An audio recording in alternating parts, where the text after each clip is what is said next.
Larry Krueger from the Pig and a Pickle Krug Show with a little 49er video. The public national slander of Brock Purdy continues. Today, ESPN's Ryan Clark going off on him. We'll talk about that coming up next. We're brought to you by Pig and a Pickle. Check them out in Northern California and Corte Madera and Emeryville. They're open 7 days a week from 11 a.m. till 8 p.m. or until they run out. Pig and a Pickle. Go get some brisket. Tell them that Larry Krueger sent you. Go say hi to Damon and Mary. And this video brought to you also by Underdog Fantasy. Check the link in the description. Use the promo code KRUG, K-R-U-E-G, and they will match you up to your first $100. All right. The national media continues to just pound on Brock Purdy, and the latest being Ryan Clark of ESPN. The single hardest thing I had to do this year was act like Brock Purdy deserved to be in the conversation with Josh Allen, Patrick Mahomes, and Lamar Jackson. And he goes on this soliloquy, and we're going to let you hear it right here. Here is Ryan Clark, ESPN's NFL analyst, on Brock Purdy. They would be. I'm about to make a confession. The single hardest thing I had to do this year was act like Brock Purdy deserved to be in the conversations with the other people we're mentioning in that tweet. Because he was playing extremely well and operating in that offense and distributing the ball to Kittle and Deebo Samuel and Brandon Ayuk, we had to continue to include him in conversations with the Lamar Jacksons. We had to continue to include him in conversations with the Josh Allen. Those things are not alike. Brock Purdy is a fine player. Brock Purdy can operate in Kyle Shanahan's offense at an extremely efficient level. Brock Purdy doesn't raise the level of play of anyone around him. And so when you talk about Patrick Mahomes, Josh Allen, Lamar Jackson, the people around them benefit from having those sorts of players at the quarterback position. Brock Purdy benefits from having the sort of players he has at the skill positions around him. And so when we look at that game against the Green Bay Packers, even with Jordan Love throwing an inopportune, inexplicable interception to end the game, I was sitting there watching them going, man, the NFL world should be excited that Jordan Love doesn't play for the San Francisco 49ers. And we are starting, at least in my opinion, to get into the realm the San Francisco 49ers used to be with Jimmy Garoppolo, where it was, with Kyle Shanahan calling plays, we could be really good. With the players around him, we could be really good. But can our quarterback take us to the next level? And now that it's getting down to the critical football moments, to the moments that turn good players into legends, that turn good teams into teams we never forget, you're starting to see. You don't take Brock Purdy over Jared Goff right now. And you for sure don't take Brock Purdy over the two dudes on the other side in the AFC. So if you're the San Francisco 49ers, you're thinking to yourself right now, this team that we were starting to run through our quarterback better run through Uncle Shannon's nephew, Christian McCaffrey. Because if it doesn't, they're going to find themselves at home again without a ring. All right, there was Ryan Clark talking on ESPN about Brock Purdy, and it's interesting. I mean, the first, Deebo Samuel, by the way, clapped back and said, never seen so much hate for a quarterback that leads the league in almost every category. Y'all folks be bugging, for real, for real. That tap don't tell no lies. So, he doesn't like that people are ripping his quarterback. It's one thing. First of all, I don't know that anybody said that Brock Purdy was better than Josh Allen. I don't remember anybody saying that Brock Purdy was better than Patrick Mahomes, that Brock Purdy was a better quarterback than Lamar Jackson. But Brock Purdy was really good in a lot of categories this year.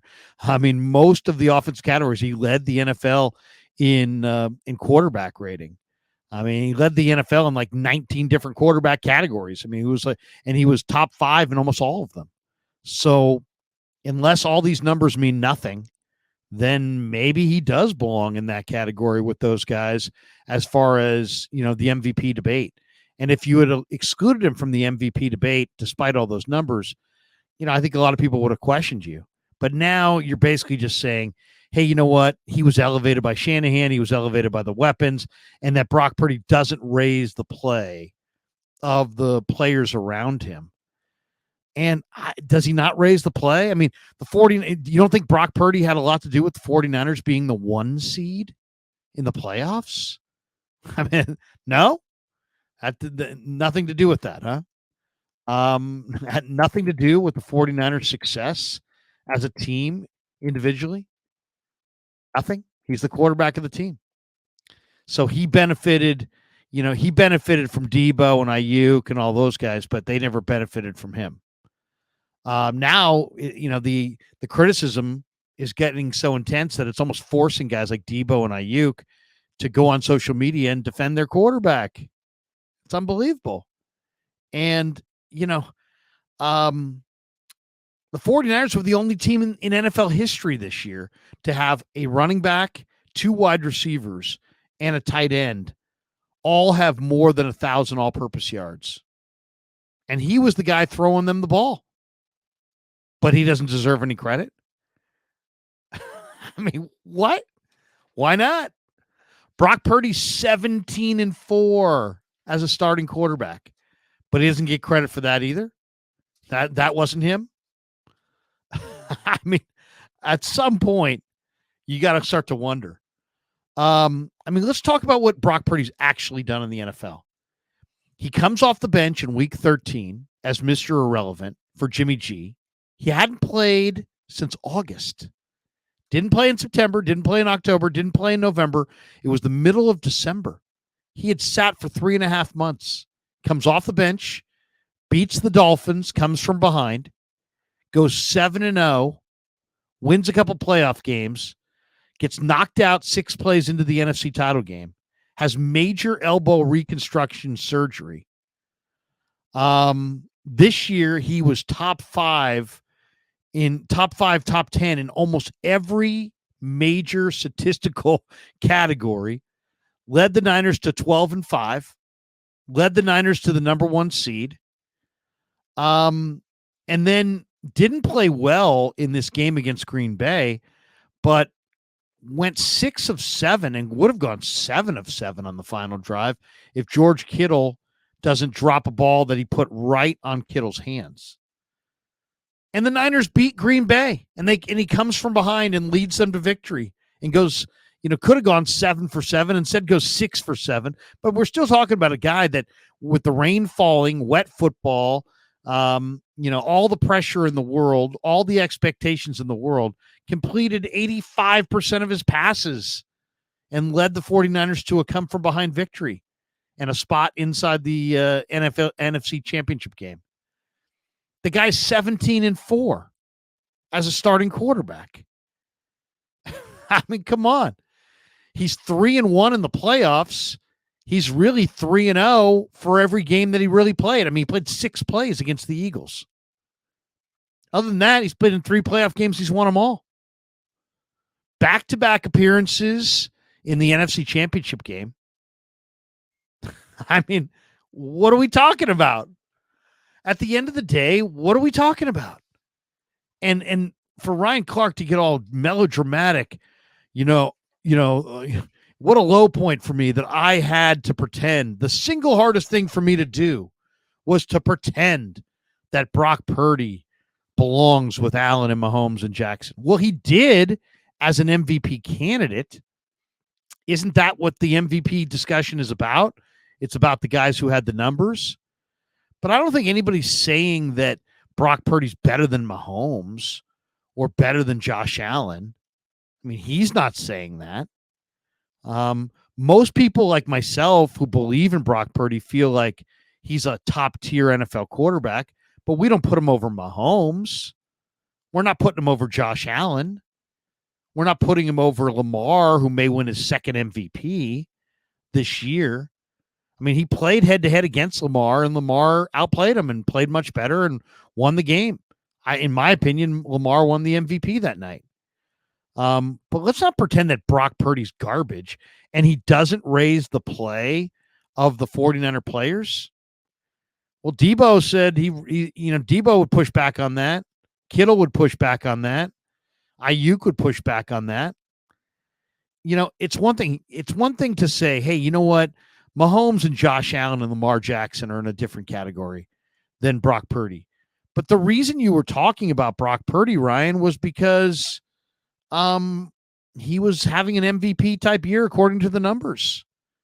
And you wanted to have a complete debate, but to make it seem like, Brock Purdy's just some second-class citizen. He's just no good at all. And it's like he's totally just the right guy in the right spot, and it's not him. Come on. 17-4 is the starter. Non-Jimmy Garoppolo quarterbacks, when Brock Purdy came off the bench in week 13 against the Dolphins last year, non-Jimmy Garoppolo quarterbacks under Kyle Shanahan were 9-29. 9-29. This kid's 17-4, but he's no good. This kid had MVP type numbers this year. He led the NFL in a bunch of categories, but he's no good. It's and why does everybody feel the need? Amy Trask is saying that, there are 7 terrific quarterbacks in Brock Purdy. So now Jared Goff's awesome. He's terrific.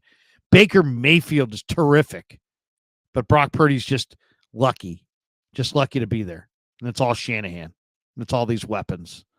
And he's just along for the ride. It's amazing. I mean, he's not going to get any real respect until he beats Jared Goff and goes into the Super Bowl and beats Lamar or beats Mahomes. He's not going to get any real respect from anybody. He's going to have to just take it. If he takes it, they won't be able to deny him. But even then, it's still going to be like, well, Niners defense, Niners weapons, Kyle Shanahan. At that point, if Brock Purdy wins the next 2 games, he will be 19-4. 19-4 and 5-1 in the playoffs and 5-0 in the playoffs. In every playoff game that he started and finished, he would have won. 2 last year, 3 this year. 5-0 in the playoffs, 19-4 overall, wearing a Super Bowl ring as a 24-year-old quarterback. But he stinks. He somehow isn't good enough. It's amazing. Truly amazing. But there you go. There's the latest. The latest from Ryan Clark. He does not believe Brock doesn't raise the play of the players that play with him. He just benefits from them, but they don't benefit from him. That's what we're supposed to believe. Good stuff. All right. Thanks to Pig and a Pickle for being the title sponsor of the Krug Show. Thanks to Underdog Fantasy for sponsoring this video. Thanks to all you guys for supporting the Krug Show on YouTube.